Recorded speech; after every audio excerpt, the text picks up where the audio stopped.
Selanjutnya pemirsa, Fakultas Hukum Universitas Muhammadiyah Sumatera Utara menggelar seminar membangun peradaban penegakan hukum di Indonesia yang bertemakan telah kritis RUU KUHP. Seminar berlangsung di Auditorium Kampus Utama UMSU, Jalan Muchtar Basri, Medan.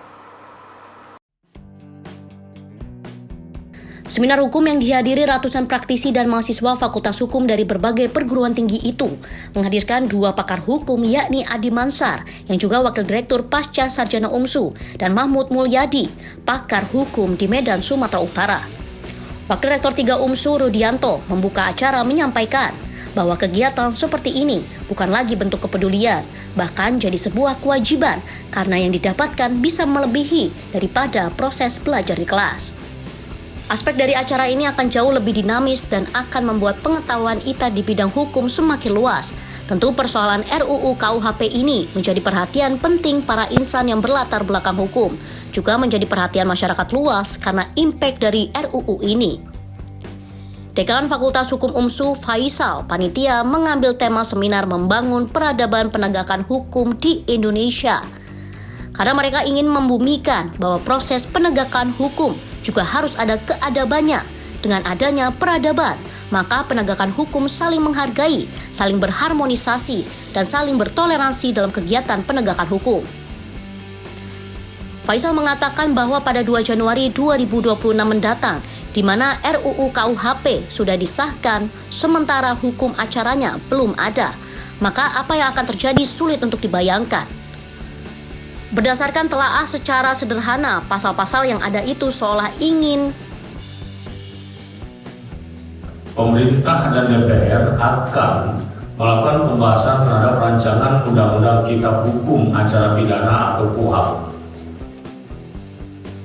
KUHP yang dimaksudkan nanti sebagai hukum formilnya atau hukum yang akan menjalankan hukum materil, yaitu kitab undang-undang hukum pidana yang telah disahkan tahun 2023 yang insya Allah akan diberlakukan tanggal 2 Januari 2026 itu sampai sekarang belum disahkan oleh pemerintah.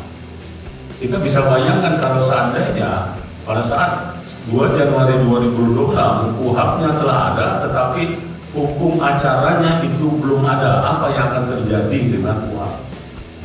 Lalu berdasarkan telaah kita secara sederhana, pasal-pasal yang ada di KUHP itu seolah-olah ingin menabrak peradaban penegakan hukum yang selama ini telah berjalan. Seminar yang berlangsung sekitar 3 jam itu dipandu oleh seorang dosen Fahum UMSU Ismail Koto dengan 2 narasumber, yakni Adi Mansar dan Mahmud Mulyadi. Adi Mansar mengatakan sebenarnya kegelisahan terhadap RUU KUHP ini terjadi sudah sejak tahun 2001, di mana perkembangan penegakan hukum sejak hadirnya KPK dan hadir pula Lembaga Perlindungan Saksi dan Korban LPSK dan lainnya memicu KUHP harus direvisi. Adi Mansar juga menjelaskan terkait dengan adanya upaya masyarakat untuk mengontrol apa yang dilakukan oleh aparat penegak hukum. Dengan adanya upaya masyarakat untuk mengontrol tindakan hukum yang dilakukan oleh aparat penegak hukum. Salah satunya tentu melalui media pra-peradilan. Bahwa dalam konteks pra-peradilan kita hari ini belum menunjukkan satu niat yang tulus bahwasanya fungsi kontrol yang dimiliki oleh masyarakat itu belum dibuka sedemikian rupa. Kita menginginkan bahwa bagaimana misalnya hakim komisaris itu menjadi satu jawaban sehingga proses penegakan hukum mulai dari penyidikan, penuntutan dan segala macam, masyarakat yang merasa tidak mendapat perlakuan yang adil bisa melakukan upaya untuk berupa pra-peradilan, tetapi pra-peradilannya ini seperti yang kita jelaskan tadi harus jelas. Kenapa? Karena ini namanya tuntutan pra-peradilan, bukan permohonan pra-peradilan. Sehingga yang diuji itu betul-betul mulai dari sikap, komitmen, etika yang dilaksanakan oleh aparat penegak hukum.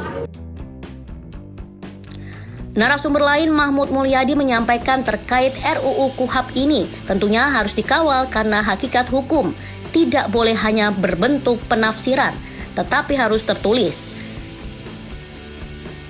Syeful Hadi dan Farhan Tanjung memberitakan dari Medan, Sumatera Utara.